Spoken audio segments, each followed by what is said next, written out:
Hello world! Welcome to JavaScript Air. Hello everyone.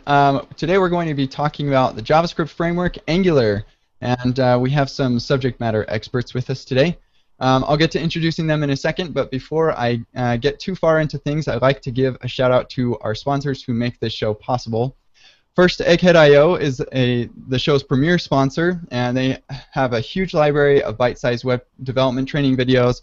Check them out for content on JavaScript, Angular, React, Node, and a bunch of other stuff. Front-End Masters is a recorded expert-led workshop with courses on advanced JavaScript, asynchronous, and functional JS, as well as lots of other great courses on front-end topics like Angular. Check them out at frontendmasters.com. And then Track.js reports bugs in your code before your customers notice them, and with their telemetry timeline, you'll have the context to actually fix them. Check them out and start tracking JavaScript errors today at trackjs.com. And Wallaby.js is an intelligent, super fast test runner for JavaScript that continuously runs your tests. It reports code coverage and other results directly in your code editor immediately as you change your code. Check them out at wallabyjs.com. And finally, CodeCove. CodeCove is code coverage done right. Reduce technical debt by visualizing test performance and faster code review. CodeCove is highly integrated with GitHub and provides browser extensions. Learn more at codecove.io. It also is free for open source projects, which is bomb, super awesome. Okay, so while we're going through the show today, if you have any questions, if you're watching live, then you can use the hashtag JSAirQuestion on Twitter, and I have that open, and I'm looking at it, and we will answer those questions during the show or at the end of the show.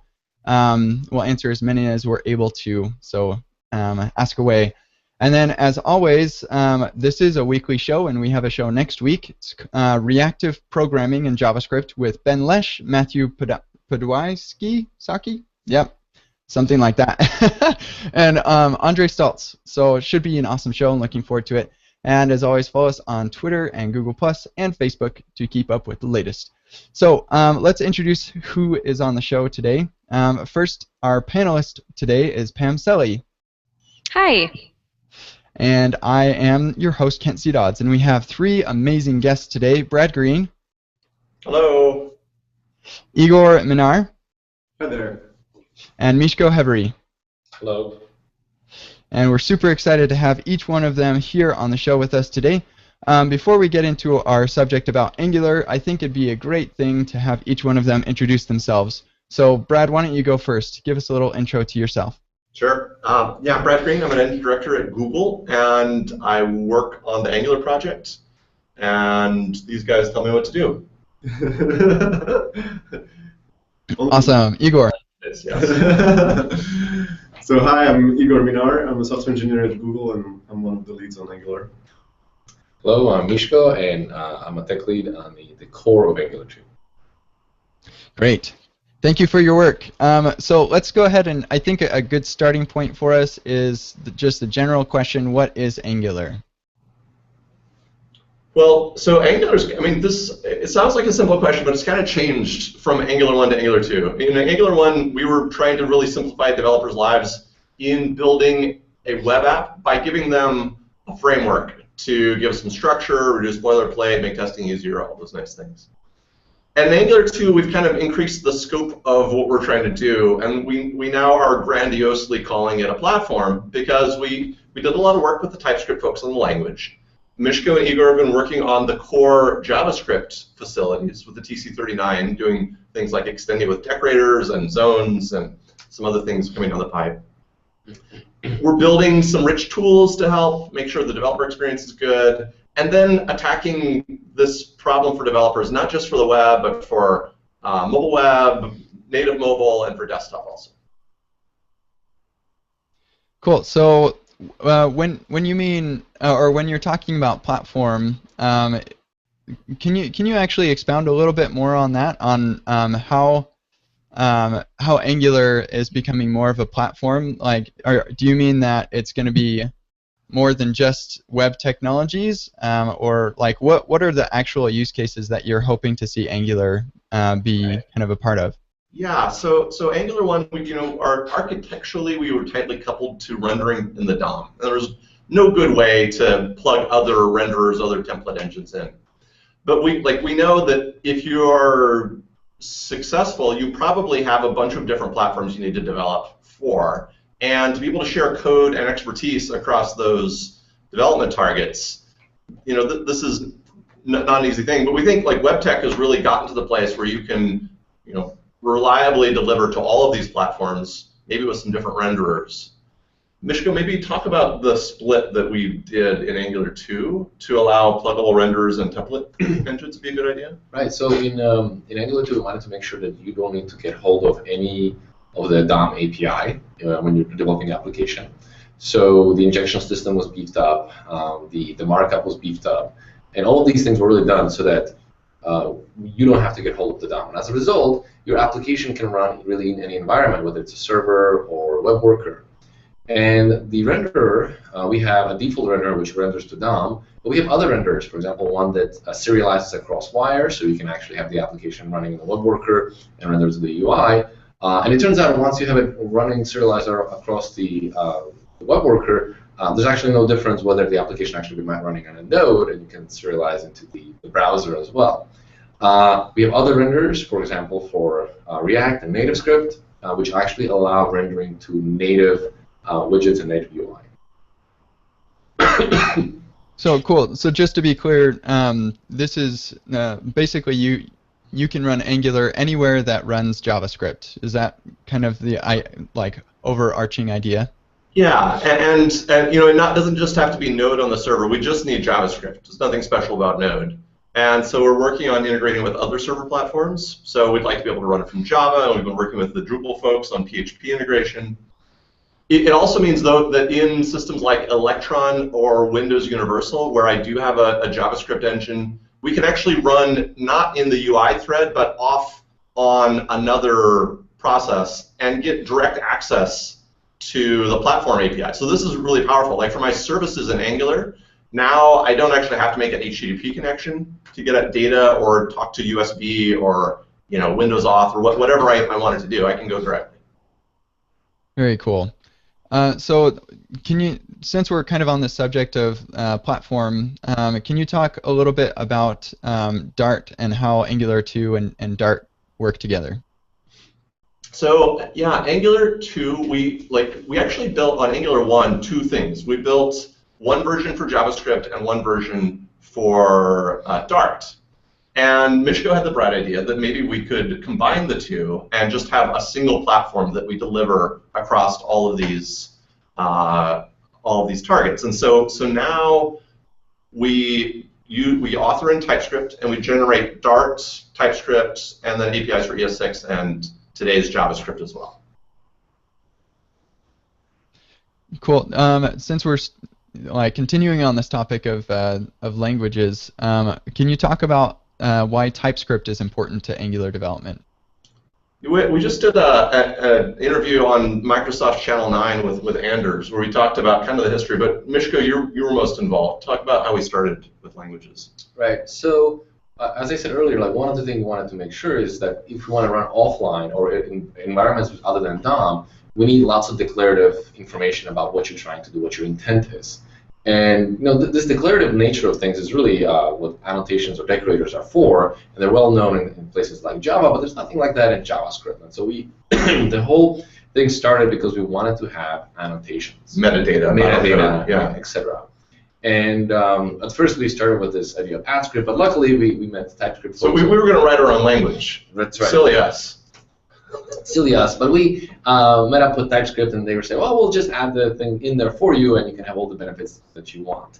And so this is the reason why we started down this path. But it turns out having type system is actually very important because it allows large teams to work together. If you have a team of 20, 30 people working on a particular project, it's just not possible for everybody to keep everything in their head. And so it helps if you give things names, which are types.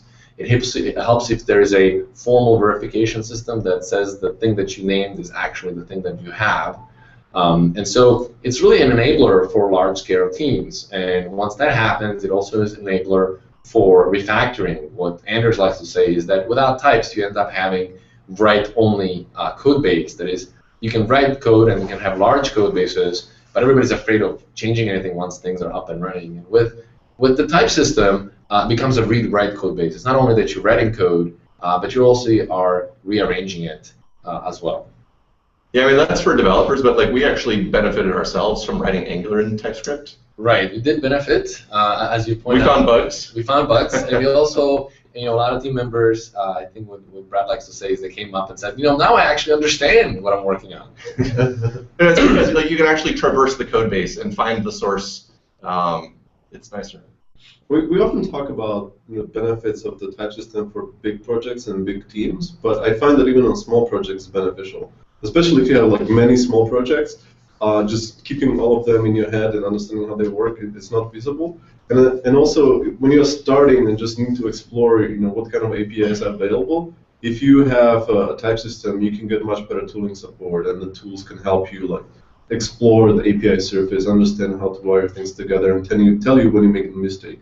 So it's beneficial for both, beginners working on small projects, but also experienced developers working on large projects. Right. I think like for the individual experience, my IDE gets to help me a lot more to find out what is this API I need to use, whether it's an Angular API or a DOM API or whatever it is. And then for big teams, communication. I just want to add to it as a reminder is that you are not required to use TypeScript. We highly recommend it because we think there's lots of benefits.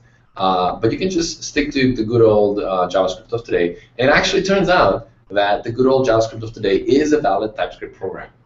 That's right. Yes. If you're scared of TypeScript, you could continue writing JavaScript the way you do today. It turns out you've been using a subset of TypeScript all along.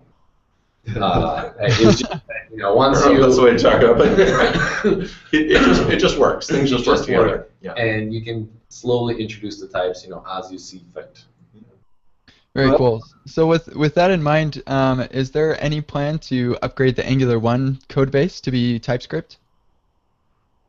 We had some thoughts about this, but it's a big undertaking, and we really want to get Angular 2 out of the door and help people migrate from Angular 1 to Angular 2.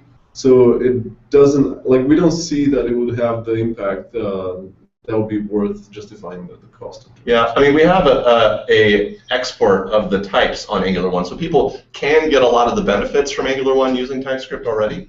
And us rewriting it in TypeScript probably doesn't give you much, if anything, more than that. That makes sense. Cool.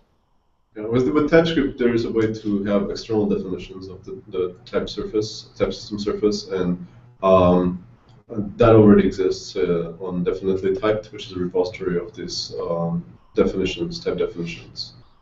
That's right. I thought it was interesting when you mentioned how people seem to understand the project better in TypeScript, and that sounds like something I've heard from the community about learning Angular 1 or learning Angular 2 is that they find Angular 2 a lot more understandable. Both in not even necessarily because of the TypeScript part. It's actually, I know, the components part that a lot of people really like, and the what the heck is a directive question. It's a little bit more understandable. So what do you think about how you've made, how are you making Angular 2 a bit more accessible and understandable for your everyday developer? So we spent a lot of time simplifying things. We got to see all of the things we had laid out that grew organically over the time of Angular 1. Right. Yeah. A lot of things in Angular 2 is just happen to be the way they are organically. In Angular 1, not Angular 2. In Angular 1, yes. So in Angular 2, we wanted to really kind of holistically look at it and simplify it as much as we could. And I think we did a pretty good job. So I mean, one example is in the way we've simplified the directive landscape by collapsing the concepts into here's how we handle events, here's how we handle binding, and there's only one way to do things. That's right. And as it turned out, a whole bunch of the directives that we shipped in Angular 1 just disappear because we have a nice syntax that encapsulates all of it. And it allows us to work with future JavaScript. It's more future-proof because we don't have to write a directive to encapsulate functionality. We can just bind the sort of the low-level idioms.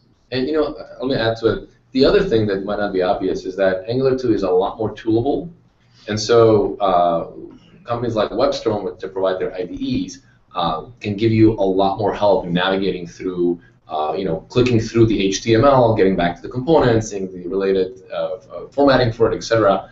And so you're going to see a lot more rich kind of experience with Angular 2 and the IDEs. So, I hear an echo. Anyway, I'll power through it. Unless, Hold on a second, Pam. how do I have an echo? I just muted the Angular guys. Sometimes this happens in the middle of the show. Apologies to our listeners. So now I feel really bad, but if maybe Brad, if you could mute and unmute yourselves, that'd be great. Thanks. Right. So when you mention so the key phrase that there's a one way to do things, that sounds like let's establish conventions. Do you think that because that's one of those things that I don't know what your experience is with, Kent, but like I haven't seen you know, I don't know if there's a lot of conventions around Angular 2 yet, or if there will develop. I'm thinking about like in like Ruby world or even in Ember world, where like there is a right way to do something. Is that something that you'd want to see in Angular 2? Like, is that a goal? Yeah, it is a goal. As Brad mentioned, the scope of Angular 2 is bigger than the scope of Angular 1. In Angular 1, we build the core framework and have people basically figure out how to use it. And the best practices and conventions evolved over time as we got more familiar with different use cases and as the whole ecosystem evolved. With Angular 2, we have a lot of experience with building large applications, at Google and also outside of Google. And we're taking all of this experience and building a style guide for Angular 2, which is going to be part of the documentation. All of the examples and tutorials are going to reflect this. And it's going to be built into the CLI, which is going to help you bootstrap your project and generate all of the scaffolds for you. We're working with John Papa and Minko Getchev on this. There's going to be single style guide that's going to be recommended to the whole community. And one thing to realize with the style guide is that it's really a recommendation. That there's nothing in the framework that prevents you from using the framework in a different way.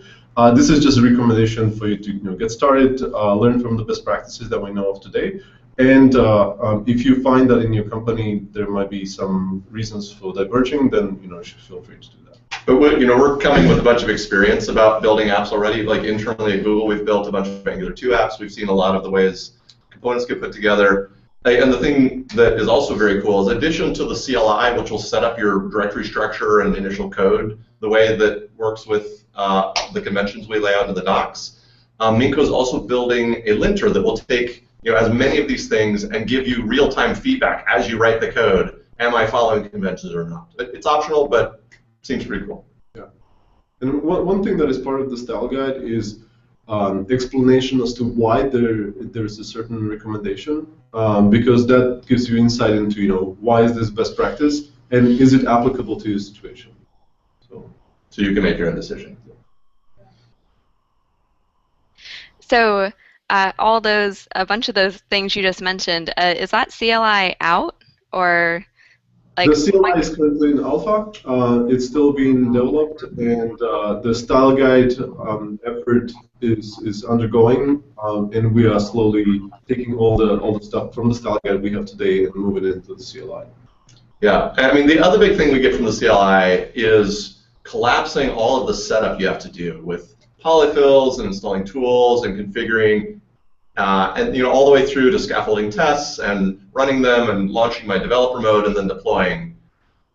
That's if you go through our quick start guide, it's not as quick as we would like because of the overhead in building a modern JavaScript project where I need to install a transpiler and Sass and my testing tools.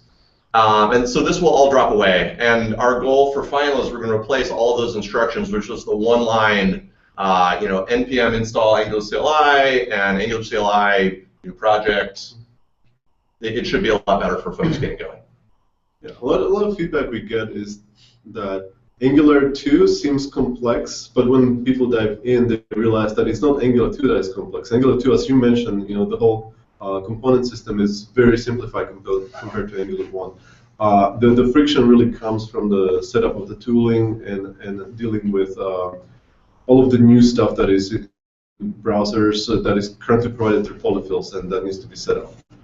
We see this as a temporary state until the browsers implement many of these features, and over time we'll rely less and less on polyfills.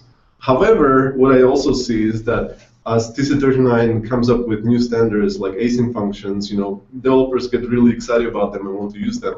So while we say that many of these things are temporary, I see that over time the reliance on tools will exist, but it's just going to get smoother. This sounds like a great answer to the JavaScript fatigue thing that people are all crazy about right now. I wanted to ask about the linter that you mentioned. Is this going to be a brand new linter, or are you going to build on top of something that's pluggable like ESLint? I don't know the details. I think it's orthogonal to ESLint. This is more about style. Yeah. I don't know all the implementation details. My understanding is that NGLint, which it's an already existing project, you can Google it. It's Minko's Geshev's project. My understanding is that it's built on top of Typescript language services, and he has a rule-based system where he verifies if the AST diverges from the expected rules.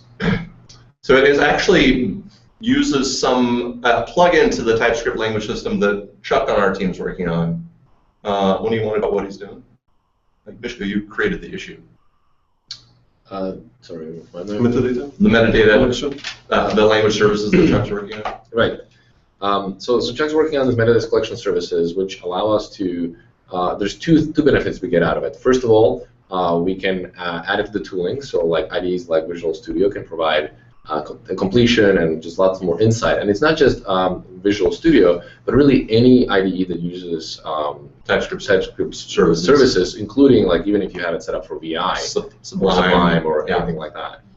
The other benefit we get is that we can, by collecting all this data, we can then run the compiler offline and generate the source code of the application and then ship it to the client. And the benefits there is that one, we're shipping actually less code. We don't have to ship the framework, and actually the stack messages, the error messages become a lot more useful, because instead of having this meta stack trace that talks about generically how the framework does things, now you have a stack trace that directly points to a specific line of generated code, which refers to a specific line in the template or CSS with a comment over there, and so it's a lot more insightful as to what's going on, and now you can actually put breakpoints on a specific if check rather than just generate breakpoints across all changes action.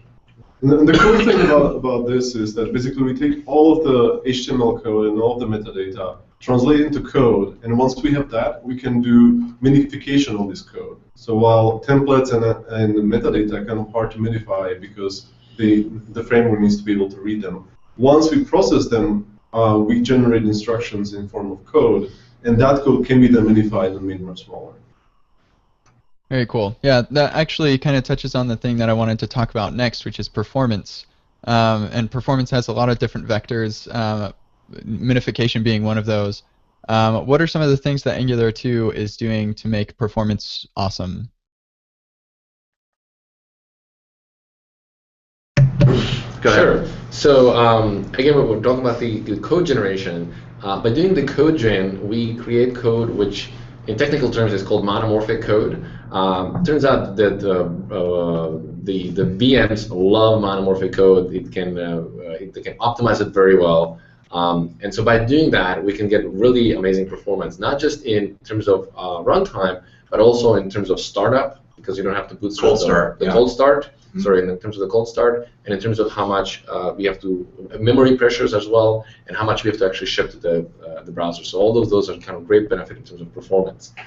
The other performance we're looking at is we spent a lot of time just making sure we can render things fast, and we got it down to essentially one line, piece of line that basically says if previous value is not equal to current value, then reference to a DOM element dot set text the new value, right? It's hard to imagine how this line of code could be shorter, because the new value is literally the expression you've placed in there. There's one pointer compare, and only if it's stripped do we get to update. And we know exactly where to write, because we generated all this code, so it's not like we have to go through a hash no DOM walking, or anything like that. We know exactly where to write the information. So what Tobias likes to call this is this obviously fast, right? Because you look at the code and you go like, well, it's just checking and then writing, so I can't imagine how to make this shorter, or rather faster. And there's very little to do because there's just that's right. not much to check. There are a bunch of other things we're doing for performance. We've done dropping the compiler, generating the code, changing the change detection algorithm, but also exploring some other routes because it's not just about that rendering performance. It's also startup speed and how much do we interrupt the UI thread. And so for startup speed, we've been working with a bunch of external folks, Patrick Stapleton and Jeff Welpley, on Universal, where we can render on the server for a very fast initial startup speed.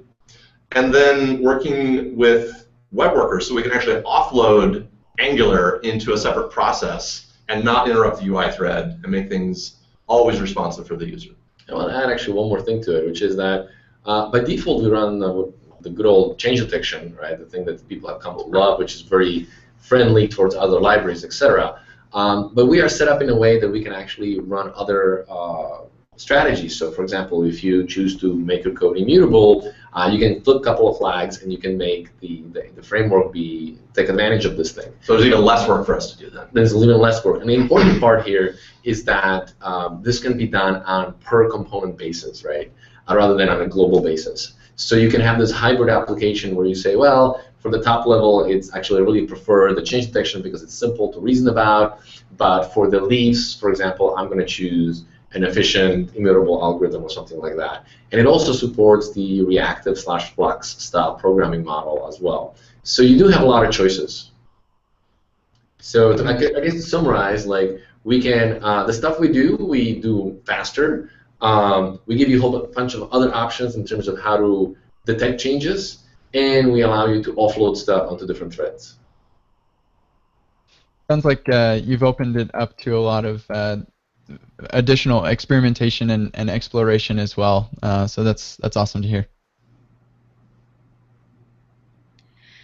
So on a different tack, it sounds like you all have lots of thoughts on performance. But what about moving across platforms? So shipping projects on mobile, and you talked about the ability to ship to all these different engines. But what does that mean for people thinking like, okay, Angular 2, how do I put it on mobile? Yeah. Well, there's two kind of routes. So one is what we'll call mobile web.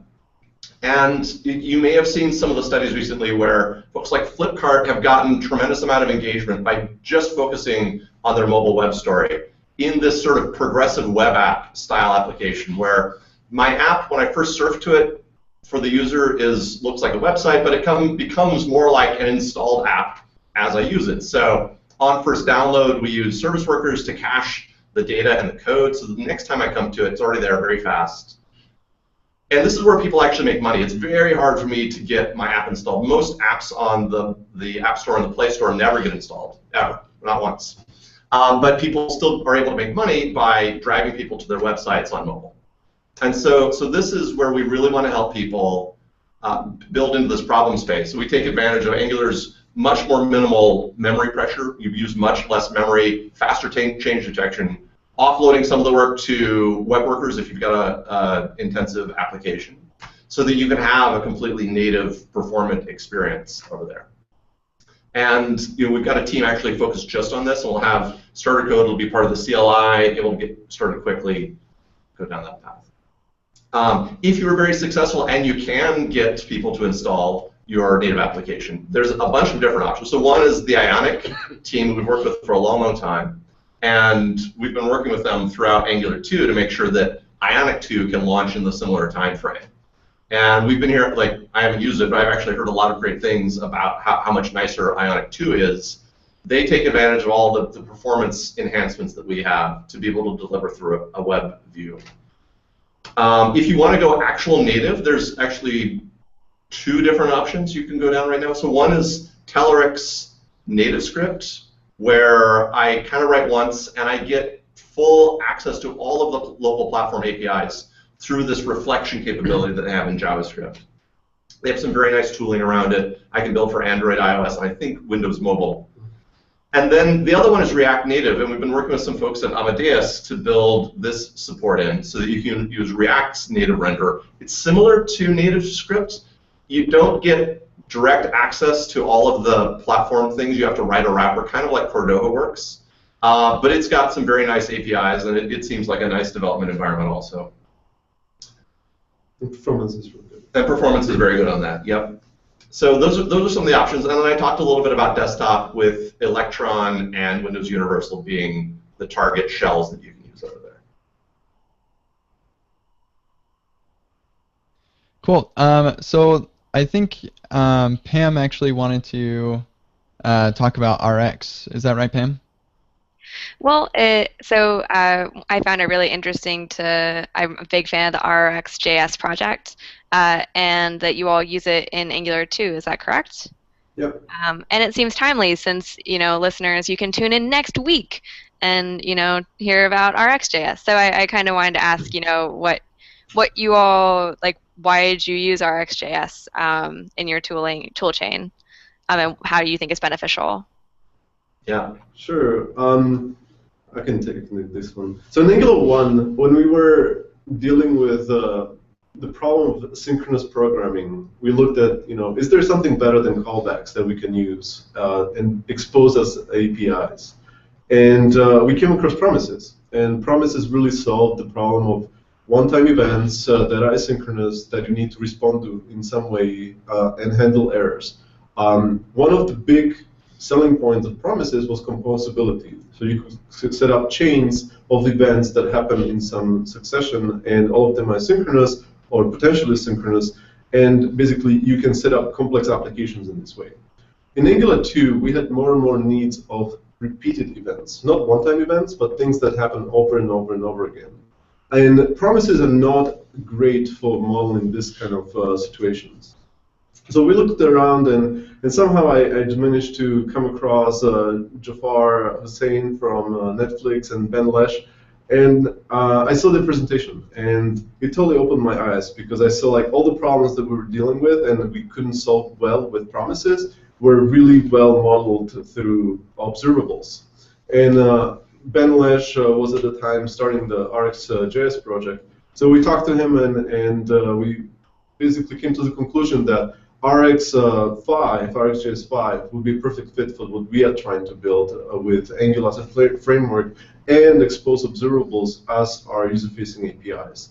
Combine that with the effort to standardize observables in TC39 and make it part of the language, it made us felt really good about relying on this kind of APIs as public-facing APIs. And it actually, like you're talking about from a developer perspective, but from an end user perspective, in JavaScript, we don't have good idioms for handling like off the beaten path cases. So on mobile, it seems rock solid. On the web, it's not. I just get used to, I'll just reload it if it doesn't work out, because I don't have a way to retry or to cancel events and decrease my load. And this actually gives it to me. Yeah, and this is the composability effect or impact of observables. Just like with promises, it was much easier to reason and recover from errors, or at least handle errors. With observables, you can do the same thing in much more complex situations that we see more and more frequently in complex applications, where network connection is slow or fails, or you have various errors that pop up during the runtime, and you need to deal with them in some way that doesn't crash the application, and you don't need to tell the user to just restart. Cool. I'm really disappointed, but not because of your answer. Your answer was great. Yeah, that was a weird lead-in. Yeah, that was a weird lead-in to what I was going to. What I'm disappointed about is that we're coming down on our time, and we do have a couple of questions on Twitter that I think we should probably get to because we care about the people. So if anybody is watching live, you can ask on Twitter with the hashtag JSRQuestion if there's anything that we didn't cover that you'd really like to make sure that we cover. So I'm going to go ahead and lead into that, unless there's anything in particular that you all wanted to make sure we cover. All right, sweet. Twitters. Yeah, let's go. So I'm not sure if I'm pronouncing your name right, but I think it's Evgeny. Yep, Evgeny Oz. He asks, will will Firefox and Safari be supported before RC1 or after? Before. We already run tests, and I think there are a few failing tests on Safari right now. We need to fix those, but definitely before RC. Very cool. And actually, just to ask more broadly, what is the browser target for Angular 2? So it's all the evergreen browsers, of course, but IE 9 plus and then Android 4.1 plus. Cool. With the limitation that IE9 we don't expect great performance in some situations. It's just not feasible. Like sure. There's only so much we can do if the engine is very slow, but the code itself will work. Cool. Awesome. Yeah, those people need to get off IE9. That's pretty much all that we can say. Actually, I mean, just to be really clear, it's not that everything in Angular will work on those platforms, but the core will. So like our material design, like we're targeting evergreen browsers for that. Okay, yeah, and I imagine like web workers stuff and whatever service workers. That's obviously That's right. not gonna. Yeah, that's IE 10 and above. Yeah. Cool. Larry King asks on Twitter, thanks for everyone's great work on Angular 2. Any updates on status of 1, animations, and 2, minimizing Angular 2 payload for mobile? Well, we talked a little bit about minimizing payload. So, we're dropping the framework by going to a compilation step, but we're going to be looking past that to reducing it further through a bunch of techniques. One is by tree shaking. I don't know, Igor, you want to talk about some more plans? So just as I mentioned previously, when we take the templates and metadata and generate code, now we can generate code with type information in it. And what this allows us to do is do kind of optimizations that usually would be unsafe. But if you have type information, you can actually do crazy minifications and structural changes to the code that minify the code significantly. This is what Clojure Compiler does. Clojure is a project from Google that is used to minify all of the code that Google produces, the JavaScript code that Google produces for user-facing applications. And what we build internally already is a way to take Typescript code and minify it using Clojure Compiler with all of the most advanced optimizations turned on. We're looking into how to expose this to the external world and make it super easy to use, because Clojure Compiler is a Java-based, it requires a JVM to run, which is not the most, there is some friction in setting it up. Internally, this is all handled, but externally we're trying to figure out how to make it easy through NPM so that you don't even need to know about a JVM being required. Cool. Great. Nick Mad asks, any planned support for migrating from Angular 1 to 2? So we didn't actually cover this, but I think lots of people are interested. Yeah, Mishko, you built this piece. Right, so there's an ng upgrade, kind of a polyfill, which allows you to, it's not a polyfill, but some kind of a magic, that allows you to run Angular 1 and Angular 2 components side by side on the same web page. And you can mix and match, so you can instantiate Angular 2 components of Angular 1 and vice versa. Angular 1 inside Angular 2. Obviously, the services can be injected across boundaries, etc. And so the idea is that we would migrate a component at a time from Angular 1 to Angular 2. So you have options. So you could either do a big bang migration, or you can do it a little bit at a time if you want to spread it out and continue shipping. Do you have any success stories about people upgrading so far? We're currently running several pilots where bigger applications, bigger teams have taken ng upgrade and migrating from 1 to 2. Once we have more data, we plan to publish some blog posts and share the experience, but we're not there yet. Cool. Great. I think that's all of our questions from Twitter, so we'll move ourselves into the tips and picks. We'll let Pam go first because she might drop out due to battery problems. So go ahead, Pam. Sure, yeah, my poor computer is making lots of noise. So I have a tip. Git tips are always fun. So I tweeted a little earlier today about I often use Git rebase interactive to clean up a pull request. And so for a long time, I always use S for squash and then artisanally edited my commit message afterward, and then I discovered F for fix-up, which also leads into a pic that I tweeted about that, and someone linked me to Git tips, which is a nice repo of Git tips, which are always fun, and you always learn something when you read someone else's tips. It's kind of like sharing Vim tricks and stuff like that. And I have another pick too. My friend Luna has a How to Make Programming More Accessible series that she just started blogging about, including making open source projects accessible to new contributors, which I know Kent, you're a big fan of. So definitely check out her series for ideas on that. Sweet. Awesome. I am a big fan of making things easy for beginners, so thank you.